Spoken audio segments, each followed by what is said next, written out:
Hi everyone, and welcome back to Project No Buy. Today's video is going to be about brands and trying to de-brandify.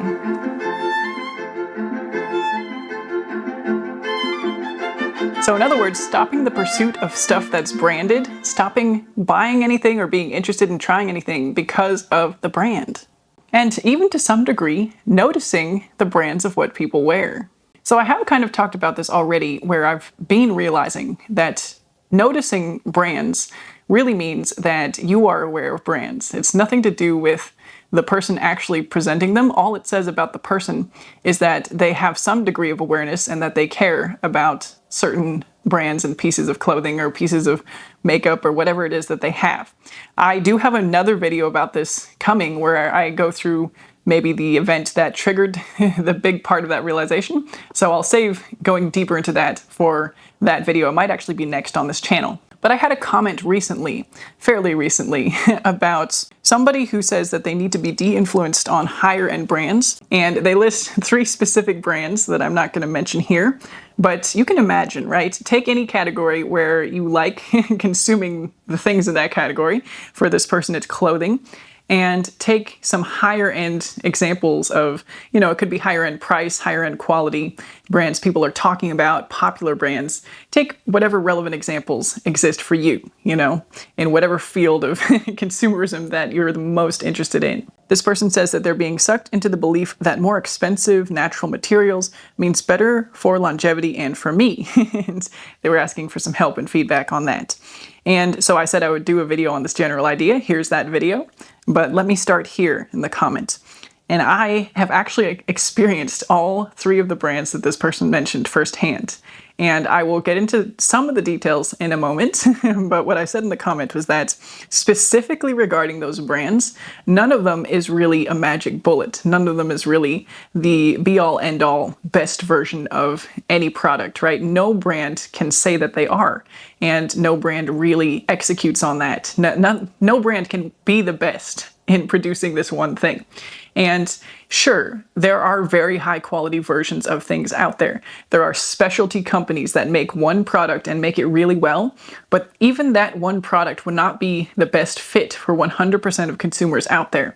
There may be a price point that's out of reach. There may be sizes that don't fit. There may be aesthetics or aesthetic preferences. I know I said I was breaking up with aesthetics, but there is some kind of lingering practicality as far as how your home looks and how your space looks and how you have a cohesive kind of vision for how you want things to be presented, right? So you can't fully escape some element of aesthetics and curation, I guess, of the things in your space.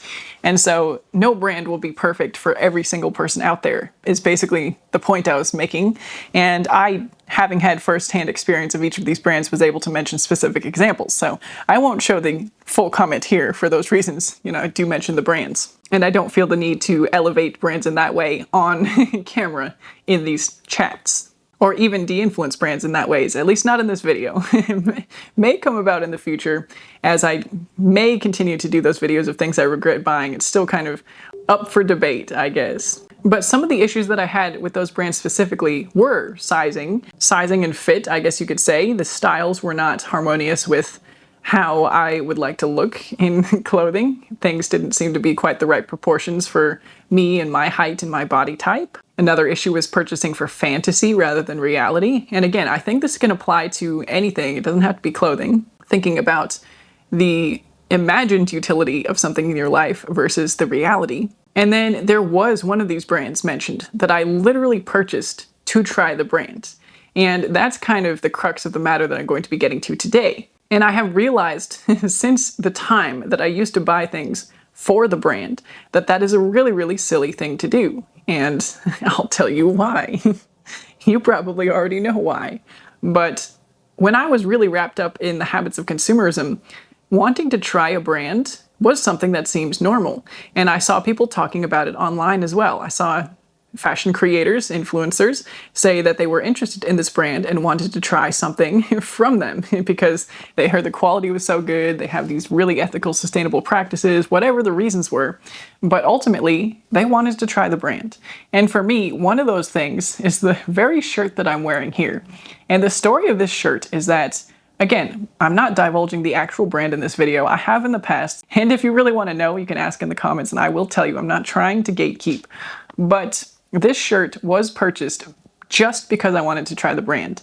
And to make things even worse, perhaps, I already had a feeling that the brand was not for me, and that to find something that was for me from this brand, I would have to, first of all, get it secondhand or on the resale market, because the prices were not a price I could justify for a shirt.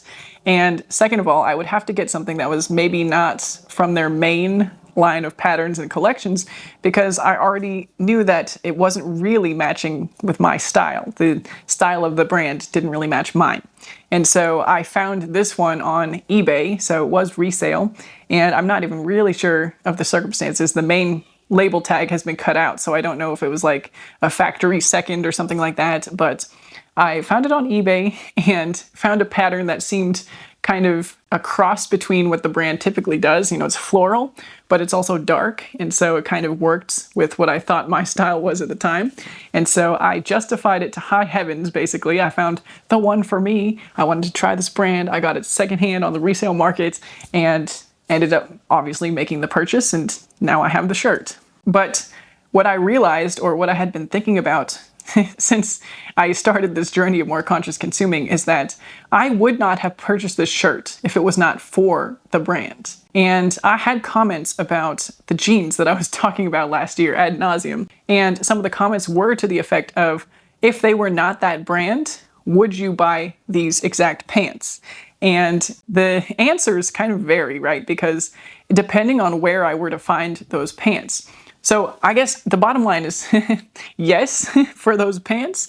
I was interested in that specific style with those specific features, and it wouldn't matter if I found them at a Walmart or somewhere that's not even branded or not branded in the same way, at a thrift store, at a whatever department store. And, you know, it wouldn't matter where they were. It was that specific design that I was attracted to and that I wanted to add to my wardrobe.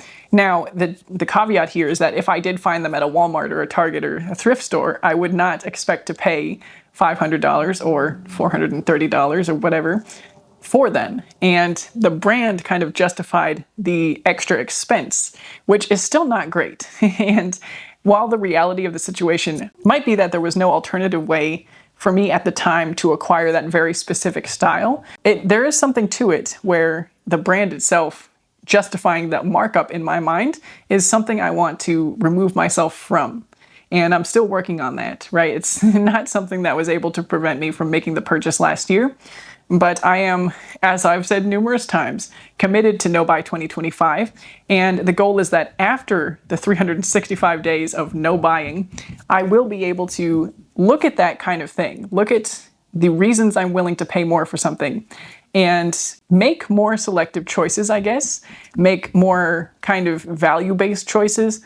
It's still a point of conflict or tension for me mentally, because there are expensive items that I really do truly appreciate and really do feel have an aspect of design that are not necessarily found in lower price points and, I guess, lower end brands. And so it may be the case that I would still make the purchase of something like those jeans, something like my wool coat. And maybe my ideal solution is that I only make that purchase one time and make that purchase a part of the small collection of things that I truly need. And by not having more than I truly need, it's, again, I'm not saying it's justifiable, but it's not overconsumption at the very least. And there is something about that lining up with my values. Again, I also talked about in the video of can I afford it? How technically something like a $500 pair of pants or anything really could be within my yearly budget if I don't buy many other things. If I stick to that 10% of my guaranteed income from my contract, that's $2,400 per year. And if I'm not buying more than I truly need, I actually should not even be going through anywhere near that amount. And so if the occasion arises that I truly need another pair of pants, the price almost becomes irrelevant, except for the fact that I want to unlearn the values of certain brands being worth higher prices, if that makes sense. I do also intend to read some books about brands, so No Logo by Naomi Klein and Brandwashed, whose author I'm not slipping my mind at the moment. I have those on my list of to-be-read books for the summertime, so this topic will no doubt be coming back up later this year. But I, after reading this comment, started thinking about all the times that it was not like the pants, the jeans for me, where I thought that I would say yes, I would buy them regardless of brand.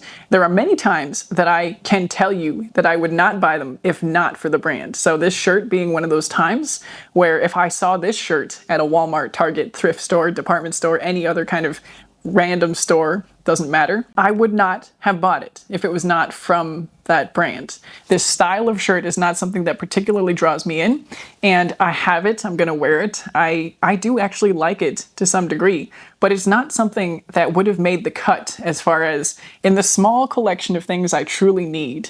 Is this the one I would choose? And I'm still working on arriving at a number of, shirts that I truly need for myself. Everybody's going to have a different point of amount of items that they truly need. There's no like numerical formula that I think can be a blanket answer to these questions. But I know for my own life and my own needs, I have more than I need still. And if I was trying to just live with no more than I really need, would this shirt make the cut? And especially if I had not purchased it, would I buy it again? And the answer is resoundingly no. And so I realized that I was brand-washed into buying this shirt. Not saying it's any fault outside of my own, but I am saying that because I bought it for the brand, I was suffering from that kind of brand washing. And there are times that it feels difficult to discern whether something is being purchased for the brand or for the style, because it does actually feel like the trending items these days are very brand reliant, brand focused. The popular brand of drinkware cup these days is very much brand centric. It's referred to as the branded cup, right? The blank brand cup. We all know what I'm talking about here. And makeup products are referred to this way as well. It's just so normalized to hear brand names thrown around as product identifiers. We don't hear somebody talk about the black floral patterned cotton top with buttons down the front. We say the blank top or whatever. And that's something that I want to get away from. And, those of you who have been watching me will know this. I'm trying to move away from it as far as mentioning brands and participating in that way. But I would love to see brands not elevated, not used as identifying signals.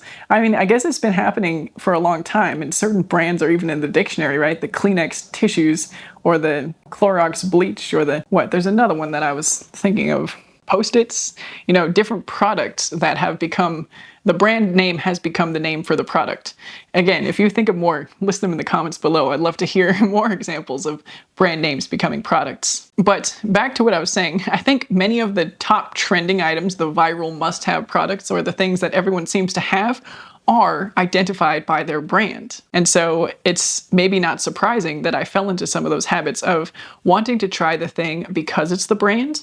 I had a phase of wanting to try certain products, one of every kind of different brand, or I never really got too deep into this with something like makeup, but there were times where I would want to collect one from each brand of certain different things. Back in high school, I remember wanting to have a shirt of every color, which is maybe a little bit different, but there is kind of that collecting tendency that sometimes comes up. And branding can be another aspect of collecting, which in some ways is just an excuse for consuming more than we need, right? Collecting in itself. And I've got a video coming on that in a dedicated way in March as well, as somebody who still kind of collects certain categories of things. So, I'm still working through unlearning that narrative and still thinking about what to do with my existing collections. I did do a chat last year on what brands are maybe supposed to convey to a buyer and how maybe it's trying to communicate things without having to directly communicate them.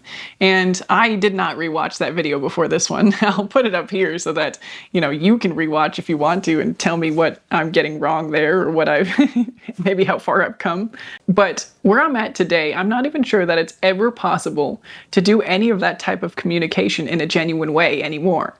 I probably disagree with myself, whatever I said in that video, because I just don't know that I find much value in brand loyalty anymore. Part of the reason for that is realizing that we simply don't need so much as humans. And so I guess it's one thing to have a brand loyalty in that when you use a product and finish it up, you'll go back to that brand. And so you maintain a small collection of things that you truly need and then remain loyal to that company or brand to replace the things that you wear out. But I think where it's come to today is that brand loyalty means buying more from that brand and not consuming in a mindful way, using only what we need. I maybe have this more on the brain because I finished the audiobook of Braiding Sweetgrass today, and I really feel the Wendigo stories that she shared, Robin Wall Kimmerer shared in that book about Wendigos being the monsters that consume and how they were banished. If people in their tribes were becoming Wendigo, or again, I am not part of that culture directly, so I am probably grossly misrepresenting, and I'm just taking my own understanding from what I heard in the book. But basically, people who are greedy and consume more than they need are problematic to society, and so they're tried to be reformed, but ultimately, if they can't, then they have to be removed because they kind of make life impossible for everybody else. And the world is full of that today, consumerist-driven motives of greed and amassing as much as possible. And that being the main interest of most big companies, right? How to maximize profits, how to create repeat customers, how to start customers younger, how to widen the markets, how to more, consume more. And I really wonder what it would look like if everybody just lived with what they need and not that much more. But anyway, what I've since realized about brands in particular is that anything that a brand tells us, or any vibe that they try to create and present to us through their images or their presence on social media, that is just marketing. That doesn't actually represent anything real or significant. Anything that the product actually does for us in our lives is what we should be paying attention to. That's the true utility of the brand, and it's really not even the brand, it's the actual real tangible object in our lives. The same as actions meaning a lot more than words, and also communicating our values louder than words can. When it comes to individual people, I don't think that it's automatically a bad thing if their actions communicate one thing and they say another. They say that they value another. I do think it's a bad thing if they continue to do that without trying to refine their path so that the two converge and they meet and they continue together. But I just, through this personal struggle of realizing that it's not always easy to make the actions align with the values, I appreciate that it doesn't mean that we're bad people if we can't succeed in this all the time. But when it comes to brands and companies who do it in a calculated, intentional way, who have teams of people who are designing all of the promotional material, all of the ethos of the brand, to do this in a calculated way, I just don't view that as the same. I don't know that I can still say that, I wouldn't say that any individuals working on brand marketing are bad, but I think to collectively have that as the goal, to inspire consumerism at the expense of the utility of the product, not at the expense, but regardless of the utility of the product, I should say, is just not something that I appreciate anymore. I don't think there's anything that positively conveys to us anymore. And so I don't want to fall into that trap ever again. And from where I'm sitting today, I wouldn't rebuy this shirt because of the brand. I wouldn't rebuy any of the makeup products I bought because of wanting to try the brand. If they truly are the most useful product for me, then great, sure.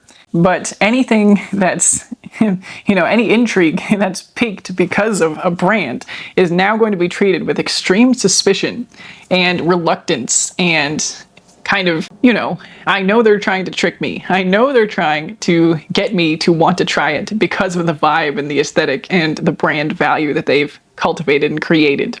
And so it doesn't even really matter what level, whether it's drugstore or high-end or thrifted or, thrifted things don't have a brand, but shopping secondhand, I guess you can still look for brands at a thrift store, so maybe I have to take back that remark. Anyway, it doesn't matter where it comes from. Any value that's placed on something because of a brand is something I'm going to be very wary of going forward. And that's perhaps the take-home point for this video. Who's with me? Who's trying to de-brandify? Let me know. If you've already reached the point of brands essentially meaning nothing, I love that for you, and I would love to hear your stories in the comments below too. Are there any lingering brands that you still do have an affinity for, and why? Alright, bye for now, and I will see you in the next one.